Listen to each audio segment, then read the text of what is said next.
crush us at a blow? Never. Never.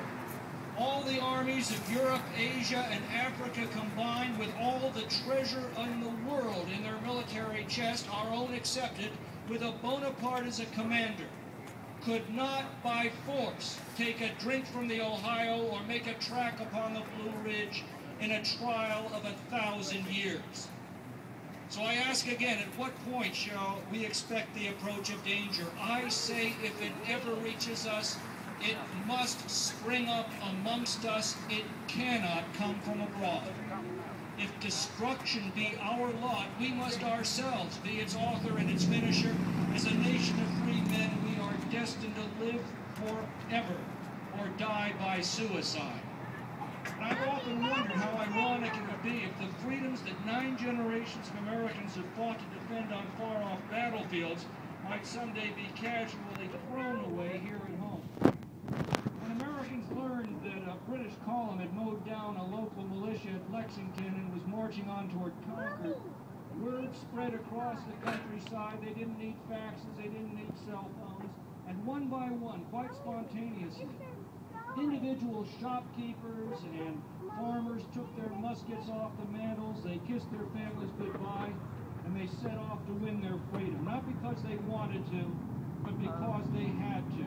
At that moment in time, they had realized that events had become intolerable and could no longer be ignored.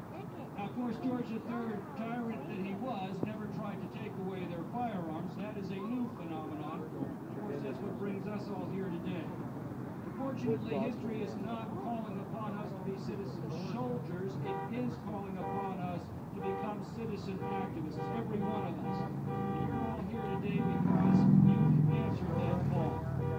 38 days from now, Americans are going to decide the most important question that's confronted our nation in the last century. I believe that it's nothing less than whether America will become just another failed socialist state, or whether this generation of Americans will restore the unique American principles of individual freedom and limited government that produced the most prosperous and successful republic in the history of civilization. What we're seeing across the country is something that the Obama left doesn't understand and cannot possibly comprehend. It's called the American spirit. And it's back. Right here today, it's all across America. It's happened every time our freedom's been threatened, and it's now returned in our own time. Just remember that the debates in the Capitol are simply a reflection of the much larger debate that's going on across our country. Coffee shops and town hall meetings over backyard fences and family dinner tables. And it is that debate that will determine the fate of our nation for generations to come. Many times a day I'm asked a simple question by folks who've never been involved in politics, who've never attended a public meeting, but who sense their country's in danger and who are rising to meet that danger. And then the question is, what can I do? There's only one answer to that question. It was first given by the great abolition leader Frederick Douglass to a young protege who posed that question to him. Douglass answered with 3 words. He said, agitate, agitate, agitate. That's the only way to meet the danger to our freedom that's sprung up amongst us, and that is to rally our friends and neighbors and fellow citizens. And that means taking an active role every day in the historic public debate that's raging around us. Please, every day, do one thing at least to connect with your fellow citizens on these issues. Stand up at every public meeting you can get to and speak out. Attend town hall meetings. Call into talk shows. Write letters to the editor. Leave comments after the articles that you read online.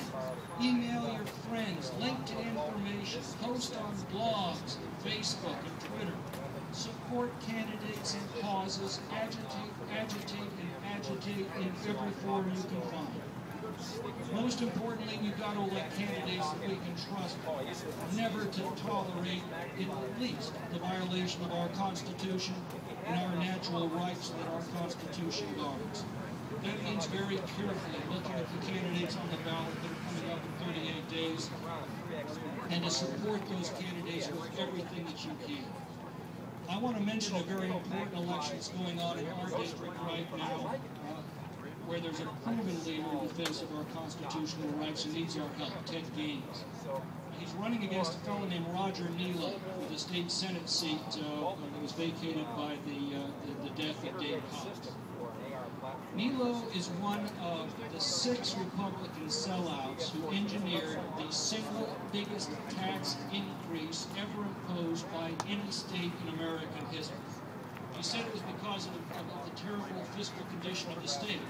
Well, guess who voted for the budgets that put the state in its terrible fiscal condition? Roger Neela. And he's so eager to tax your earnings. I don't think it's going to take him long to tax your guns. To take you. The Obama left might have supermajorities in both houses. They might have the most left-wing president in the history of our country. They might have the media and the union bosses. But they've lost the American people. Your voices,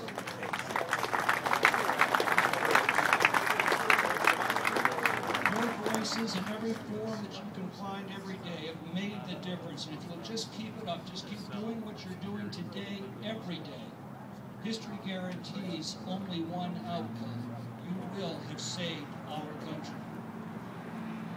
Ladies and gentlemen, what's happened to our country's happened on our generation's watch. It is our generation's responsibility to set things right. Our nation's not been struck down by some act of God beyond our power to control. Our nation is being struck down by acts of our own government, and that is fully within our power to control. We've never been more than one election away from making the changes that are necessary to restore our constitutional liberties. The next opportunity comes in 38 days. Are you ready to make the most of every one of those 38 days to restore our Constitution, take back our freedom, and save our country?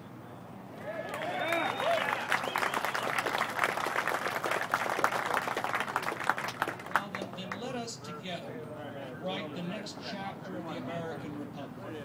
When historians look back on these days 1,000 years from now, let them record that just when it appeared that the principles of American freedom would found this generation, rediscovered them, rallied to them, revived them, restored them, polished them, and passed them on, shining and inviolate to the countless generations who follow.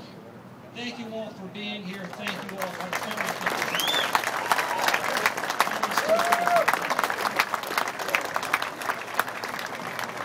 Congressman Tom McClintock.